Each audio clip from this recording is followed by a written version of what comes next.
మకరం వారి గనక చూసుకున్నట్లయితే మీ యొక్క రాస్యాధిపతి శని భగవానుడు 3వ స్థానంలో కుజుడితో కలుస్తున్నాడు. ఇది మంచిదే.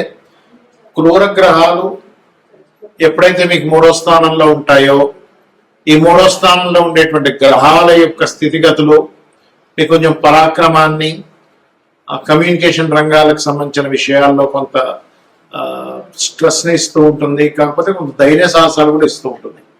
ఇక 2లో ధనస్థానంలో రాహువు, పంచమంలో శుక్రుడు, చతుర్థ భావంలో రవి బుధుడు, 6వ స్థానంలో గురువు, అష్టమ స్థానంలో కేతు.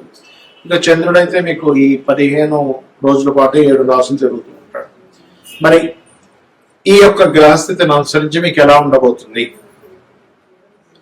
ఏ దేవతారాధన చేయాలి, ఎటువంటి విషయాల పట్ల మీకు జాగ్రత్తగా ఉండాలి అనేటువంటి అంశాలు చెప్తుందని అయినప్పటికీ చెప్పిస్తుంది సాక్షాత్ లలిత అమ్మవారిగా భావిస్తూ, ఆ లలితాంబిక అమ్మవారి యొక్క అనుగ్రహం మీకు పరిపూర్ణంగా కలగాలని మనస్ఫూర్తిగా కోరుకుంటూ, ఇక్కడ మీరు గుర్తుపెట్టుకోండి, ఈ యొక్క శని కుజులు 3లో ఉండడం అనేటువంటిది ధైర్యాన్ని, సాహసాన్ని, అందులో ముఖ్యంగా స్పోర్ట్స్ రంగాల్లో ఉండేటువంటి వారికి, క్రీడా రంగాల్లో ఉద్యోగం చేసేవారికి కానీ, క్రీడా సంబంధించిన వాటిలో ఉండేటువంటి వారికి కానీ చాలా బాగుంది. ఆన్లైన్లో చేసేటువంటి వ్యాపారాలు ఉంటాయి కొన్ని, అది బ్యూటీ రిలేటెడ్ అనుకోండి, మెడికల్ రిలేటెడ్ అనుకోండి, లేకపోతే ఫ్యాషన్ రిలేటెడ్ అనుకోండి, బట్టలకు సంబంధించింది అనుకోండి, ఆన్లైన్లో చేసే వ్యాపారాల మూలంగా మీకు ధనయోగం ఉంది. అలా ఆన్లైన్ అంటే బెట్టింగ్స్, లేకపోతే ఈ గుర్రెం పందాలు, ఈ క్రికెట్ బెట్టింగ్లు, లేకపోతే ప్యాకెట్లు కాదు, బాగా అర్థం చేసుకోండి. అలాగే గవర్నమెంట్ రిలేటెడ్ సంబంధించినటువంటి ఉద్యోగంలో ఉండేటువంటి వారికి కొన్నిసార్లు చూడండి, మనకి గవర్నమెంట్ అలాట్ చేస్తుంటాయి కొన్ని గృహాలకు, అటువంటివి లభించడానికి అనుకూలంగా ఉంది. సంతానం కోసం ప్రయత్నం చేసేటువంటి వారికి చాలా చక్కటి ఫలితాలు వస్తాయి. మరియు ఈవెంట్ మేనేజ్మెంట్స్, క్రియేటివ్, సినిమా ఫీల్డ్లో ఉండేటువంటి వారికి కొత్త అవకాశాలు రానున్నాయి. తద్వారా ధనయోగం కూడా ఉంది. పంచమ స్థానంలో పంచమాధిపతి అయినటువంటి శుక్రుడు ఉన్నందుకు స్త్రీ సంతానం కోసం ప్రయత్నం చేసేటువంటి వారికి చక్కటి అనుకూలత వాతావరణం ఉంది. కాకపోతే గురువు 6వ స్థానంలో ఉన్నాడు కాబట్టి గురువుతో తెలియని అడబాటు, గురువు నుంచి కొంచెం దూరంగా ఉండడం, గురువు యొక్క ఇది అతని ఆరోగ్య విషయంలో కొంత జాగ్రత్తగా ఉండడం, అనవసరమైన శత్రుత్వాలు గురువుతో వస్తుంటాయి కాబట్టి కాస్త జాగ్రత్తగా ఉండండి. ఇక మీరు నిత్యము చేయవలసిన దేవతారాధన కూడా పంచమ స్థానంలో శుక్రుడు ఉన్నాడు కాబట్టి అమ్మవారికి సంబంధించిన మూల మంత్రం ఏదైనా గురువుల దగ్గర స్వీకరించి మీరు కనుక చేసినట్లుగా అద్భుతమైనటువంటి ఫలితాలు వస్తాయి. మరియు తాతగారు ఆస్తి విషయంలో తొందరపాటు నిర్ణయాలు, మంగళ ఆదివారం అనేటువంటి తొందరపాటు నిర్ణయాలు తీసుకోకండి. ఉద్యోగరీత్యా ఉన్న ప్రదేశం కాకుండా వేరే ప్రాంతాలకు వెళ్ళి, అందులో ముఖ్యంగా టీచింగ్, బ్యాంకింగ్ సెక్టార్స్ లో కనుక కన్సల్టెన్సీ ద్వారా ఉద్యోగం కోసం ప్రయత్నం చేసినట్లయితే ఖచ్చితంగా బాగుంటుంది. ఇక మీరు నిత్యము చేయవలసిన అమ్మవారి యొక్క ఆరాధన చేయండి. కొంచెం మీరు ఎవరితోనైనా మెసేజింగ్ కానీ మెయిల్ కానీ చేసేటప్పుడు 3లో శని కూర్చున్నారు కాబట్టి చూసి ఆలోచించి చేయండి. ఒక్కొక్కసారి మనకు తెలియకుండా మన మనసులో ఎటువంటి దురభిప్రాయం లేకపోయినా మనం అక్కడ చేసేటువంటి ఆ ఎక్స్ప్రెషన్ వల్ల ఆ అవతల వాళ్ళు ఇంకో రకంగా ఆలోచించుకునేటువంటి స్థితిగతులు ఉంటాయి. ఇక మీరు నిత్యము చేయవలసింది అమ్మవారి ఆరాధన.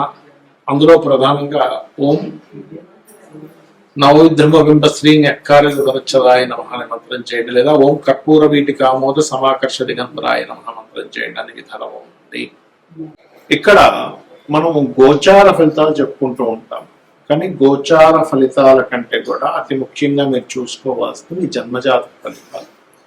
అది ఎలా చూసుకోవాలి, మీకు చంద్ర నక్షత్రము, చంద్రరాశి ఎలా ఉంటుందో, పలానా నక్షత్రం పలానా రాశి చెప్పుకుంటుంటాం కదా, అలాగే లగ్నము అనేటువంటిది ఉంటుంది. అది ప్రతి 2 గంటలకు ఒకసారి మారిపోతూ ఉంటుంది. మీరు ప్రధానంగా ఏ లగ్నంలో జన్మించారో చూసుకోవాలి. ఎందుకంటే మీరు జీవితంలో ఎదగాలి, సుఖపడాలి, మంచి రూపురేఖలు ఉండాలి, లేకపోతే మీరు శారీరక శ్రమ పడుతున్న శ్రమకి మీకు ఫలితం రావాలంటే లగ్నం బాగుండాలండి. ఎందుకంటే ముఖ్యంగా లగ్నం గుర్తుపెట్టుకోండి. లగ్నం బలహీనంగా ఉందా, బలంగా ఉందా? బలహీనంగా ఉంటే అది ఏ లగ్నం అయింది, 12 లగ్నాల్లో ఏ లగ్నం అయింది, మేషం నుంచి మీనం వరకు ఆ లగ్నాధిపతి ఎవరైతే అయ్యారో, ఎందుకంటే మేషము వృశ్చికానికి అయితే కుజుడు అవుతాడు, వృషభ తులకైతే శుక్రుడు అవుతాడు, మిథున కన్యకైతే బుధుడు అవుతాడు, కర్కాటకానికి చంద్రుడు అవుతాడు, సింహానికి రవి అవుతాడు, మరియు అదేవిధంగా ధనం మీనాలకి గురువు అవుతాడు, మకర కుంభాలకి శని భగవానుడు అవుతాడు. కాబట్టి ఈ లగ్నాధిపతి ఎవరో తెలుసుకొని మీరు ఎదగలేకపోతున్నారు అన్నప్పుడు ఆ గ్రహం దగ్గర దీపారాధన చేయండి. ఖచ్చితంగా మీ లైఫ్ లో ఎదుగుదల అనేటువంటిది వస్తుంది. శారీరక శ్రమ, మీరు శ్రమ పడుతున్నందుకు దానికి ఫలితం వస్తుంది. తక్కువ ఆదాయానికి ఎక్కువ శ్రమ పడడం కూడా తగ్గుతుంది, గుర్తుపెట్టుకోండి. కొంతమంది చూడండి గొడ్లా కష్టపడుతుంటారు కానీ ఫలితం రాదు. ఇది లగ్నం. మరి ధనపరమైనటువంటి విషయాల్లో చాలా ఇబ్బంది పడుతున్నామండి అన్నప్పుడు జాతకం లేదు, ఓం సంపత్కరి సమారూఢ సింధుర ప్రజ సేవితాయ నమ మంత్రం చేసుకుంటే ఖచ్చితంగా గ్రోత్ ఉంటుంది. అంటే మీ యొక్క ఆలోచన విధానంలో నేను ఎలా కష్టపడుతున్నాను, నేను ఏ మార్గంలోకి వెళ్తే బాగుంటుందని అమ్మవారిని ఆశ్రయించినప్పుడు మీకు ధనయోగం అనేటువంటి కలుగుతుంది. దాంతో పాటు మీ ధనాధిపతి ఎలా ఉన్నాడో చూడాలి. ధనాధిపతి మీకు వ్యాపారంలో ధనయోగం ఇస్తున్నాడా, ఉద్యోగంలో ధనయోగం ఇస్తున్నాడా, ఆ ఉద్యోగంలో ఉన్న స్టేట్ లో ఉంటే ఇస్తున్నాడా, వేరే ప్రాంతాలకు వెళ్ళాలా, వేరే ఊరు వెళ్ళాలా, వేరే దేశానికి వెళ్ళాలా అనేటువంటిది ఉంటుంది. అది మెడికలా, మార్కెటింగా, లేకపోతే ఫుడ్ రిలేటెడ్ వాటి మూలంగా ఉందా అనేటువంటి చూసుకోవాలి. అందుకే చిన్నపిల్లలు చదువుకునేటప్పుడు కూడా మీ అబ్బాయి యొక్క విద్యాస్థానానికి ధనస్థానానికి ఉండే లింక్ని చూసి దానికి సందర్భంగా అంటే దానికి అనుగుణంగా మీరు కనుక చదివించినట్లయితే వాళ్ళకి ఉపయోగపడుతుంది. ఆ చదువు లేనట్లయితే కొంతమంది చూడండి ఏదో చేస్తారు అని పెద్దగా ఉపయోగపడలేదు అంటే అంటూ ఉంటాం. అటువంటివి జరుగుతూ ఉంటాయి. అదే రకంగా అన్నదమ్ములతో వచ్చే ఇబ్బందులు 3వ స్థానంలోని విద్య ఎందుకు అవ్వట్లేదు. చాలా మంది చూడండి పిల్లలకి లక్షలు పెట్టి స్కూల్లో జాయిన్ చేయించున్నారు, చదవలేకపోతుంటారు. ఎందుకంటే చతుర్థ భావం పాడవుతుంది. ఆ చతుర్థాధిపతి ఎవరు, చతుర్థ స్థానంలో ఉండే గ్రహం ఏమిటి, చతుర్థాధిపతి ఏ గ్రహాలతో సంబంధం కలిగి ఉన్నాడు, దానికి సంబంధించినటువంటి గ్రహారాధన చేయడము, పిల్లలకి హైగ్రీవ స్తోత్రం నేర్పించడము. లలితా సహస్రనామాల్లో అయితే మీరు శుద్ధ విద్యాంకురాకార ద్విజపంక్తి ద్వయోజ్వలాయ నమః అనే మంత్రం చేయించడం మంచిది. ఇక సంతానం కలిగినప్పటి నుంచి కొంతమందికి బాగుంటుంది. సంతానం వల్ల కొంతమంది ఇబ్బంది పడుతూ ఉంటారు. పంచమ స్థానం రుణ రోగ శత్రువులు. ఇవాళ రేపు అందరూ ఇబ్బంది పడేది దేని గురించి అంటే రుణము, రోగము, శత్రువులు.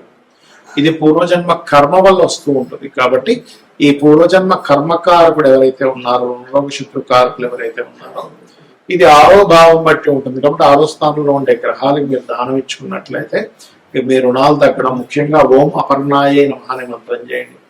100% మీకు రుణం అనేటువంటి తగ్గి దిగుతుంది. ఇక వివాహం, ఇవాళ రేపు వివాహం అవ్వట్లేదు ఏంటోనని, మా అబ్బాయికి 30 వచ్చేసాయి, 35 వచ్చేసాయి, మా అమ్మాయికి 40 వచ్చేస్తున్నాయి, వివాహం అవ్వట్లేదు బాధపడుతుంది.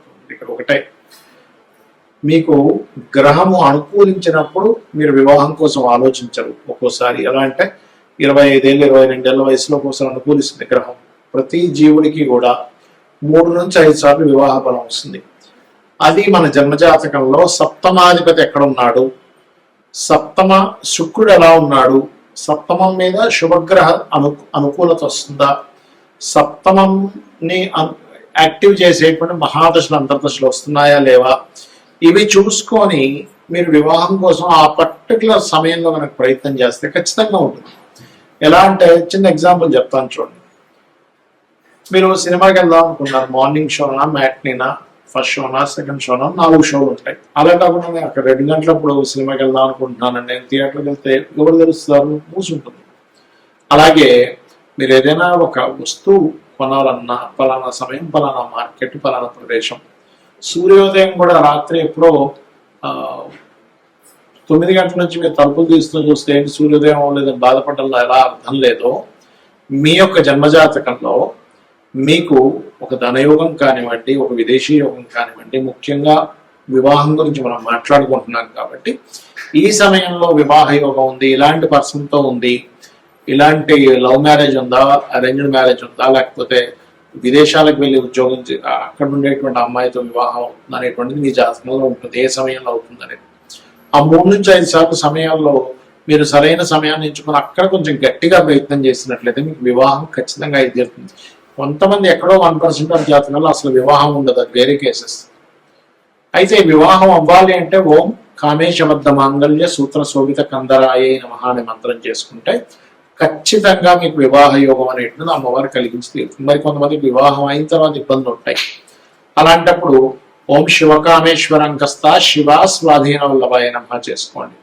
అదేవిధంగా విదేశీ యోగాలు, 12వ స్థానం బాగుండాలి, వ్యాపారంలో బాగా లాభాలు రావాలి, లాభస్థానం బాగుండాలి, ఉద్యోగం బాగుండాలి, 10వ స్థానం బాగుండాలి. ఈ రకంగా మీ యొక్క జాతక చక్రాన్ని మీకు మీరుగానే ఆ భావాధిపతి ఎలా ఉన్నాడో చూసుకోండి. పాపగ్రహంతో ఉందా, శుభగ్రహంతో ఉందా అని చూసుకొని మీకు మీరుగా చేసుకోవచ్చు. శ్రీమాత్రే నమః.